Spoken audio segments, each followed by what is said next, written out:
Իսրայելը հայտարարել է Իրանում կառավարական և ռազմական մի քանի տասնյակ օբյեկտ խոցելու մասին։ Թիրախում են հայտնվել Շիրազը, Սպահանը, Թեհրանը և այլ բնակավայրեր, կրկին հարվածներ են հասցվել մայրաքաղաքի Մեհրաբադ միջազգային օդանավակայանին։ Իրանի արտգործնախարարը հայտնել է, որ ամերիկյան ուժերը հարվածել են Ղեշմ կղզում ջրի աղազերծման գործարանին, ինչի հետևանքով 30 բնակավայր բախվել է խմելու ջրի խնդրի։ Պաշտոնական տվյալով Իրանում զոհերի թիվն արդեն հատել է 1330-ը, այդ թվում կանայք և երեխաներ, կան հազարավոր վիրավորներ։ Ըստ ԱՄՆ կենտրոնական հրամանատարության, ռազմական գործողության ընթացքում հարվածներ են հասցրել իրանական ավելի քան 3000 թիրախի, ինչպես նաև 43 ռազմանավի։ Ամերիկյան կողմը նախազգուշացրել է, չեն պատրաստվում թուլացնել տեմպը և նոր ուժեր են կուտակում Մերձավոր Արևելքում։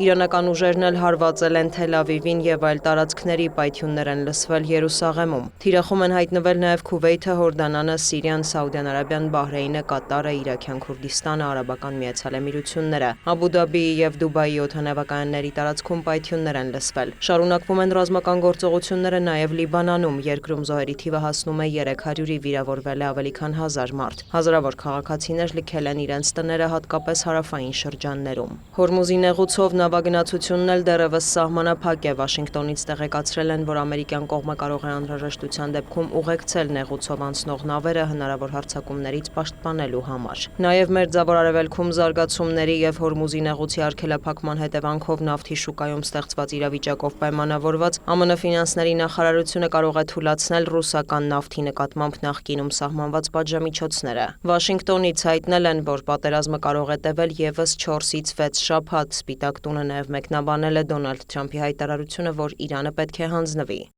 Նախագահը, որպես ԱՄՆ զինված ուժերի գլխավոր հրամանատար, ինքը կորոշի, թե երբ Իրանն այլևս սպառնալիք չի ներկայացնում ԱՄՆ-ի համար, եւ երբ էպիկական ցասում գործողության նպատակները կարող են լիովին իրականացված համարվել։ Իրանական կողմի հարվածների ինտենսիվությունն էլ նվազել է 90%-ով։ Ինչ վերաբերում է լուրերին, որ Ռուսաստանն աջակցություն է տրամադրում Իրանին, Լևիթը նշել է, որ դա չի ազդի ամերիկյան գործողությունների վրա։ Դոնալդ Թրամփն էլ տեղեկացրել է, որ հանդիպել է ամերիկյան պաշտպանական արդյունաբերության խոշոր ընկերությունների հետ, համաձայնություն է ձեռք բերվել քառապատկել բացառիկ դասի ռազմատեխնիկայի արտադրությունը։ Սպիտակ տան ղեկավարը հավելել է. «Կուբան էլ պետք է պատրաստվի, քանի որ շուտով այնտեղ մեծ փոփոխություններ կլինեն։ Կուբան փակ ուղում է», հայտարարել է Թրամփը։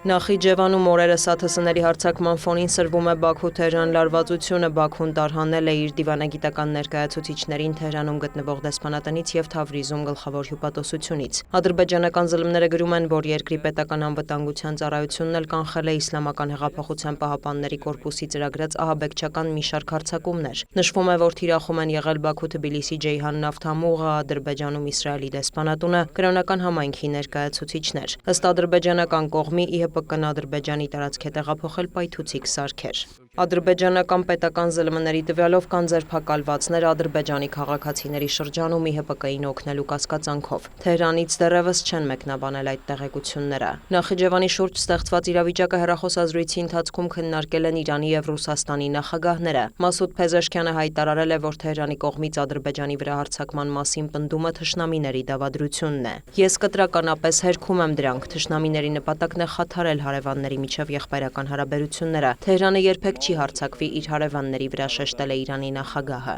Նա հավելել է, որ Իրանի միակ նպատակը սեփական տարածքը և խաղաղությունը պաշտպանելն է։ Բացի այդ, Փեզեշքյանը հույս է հայտնել, որ Ռուսաստանը կաջակցի Իսլամական Հանրապետությանը իր օրինական իրավունքների պաշտպանության գործում։ Իրանի փոխարտգործնախարար Մաջիդ Թախտ Ռավանչին էլ հայտնել է, որ կապի մեջ են Բաքվի հետ և բացատրել են, որ Իրանը ներգրավված չէ միջադեպին և այժմ քննություն է անցկացնում։ Թեհրանը Նախիջևանում տեղի ունեցածի համար մեղադրում է Իսրայելին։ Նախիջևանին ԱԹՍ-ների հարվածը և այդ ֆոնին Թեհրան-Բաքու հարաբերություններում լարվածությունը մեկնաբանել է Ռուսաստանի ԱԳՆ-ն։ Ըստ գերատեսչության, տարածաշրջանում նման իրավիճակ է ստեղծվել Իրանի դեմ ԱՄՆ-ի և Իսրայելի չարդարացված գործողությունների հետևանքով։ Սա կարող է ամենաբացասական ազդեցությունն ունենալ տարածաշրջանի բոլոր երկրների, մասնավորապես Իրանի հարևանների անվտանգության վրա։ Ադրբեջանին և Իրանին, մեր ռազմավարական գործընկերներին կոչ ենք անում զերծ մնալ չմտածված քայլերից և խուսափել տարածաշրջանում նոր բաժանարար գծեր ստեղծելուց, նշել է ԱԳՆ ներկայացուցիչ Մարիա Զախարովան։ Նրա խոսքով Մոսկվան պատրաստ է ջանքեր գործադրել տարածաշրջանում արյունահեղությունը դադարեցնելու և դիվանագիտական գործընթացը վերսկսելու ուղղությամբ։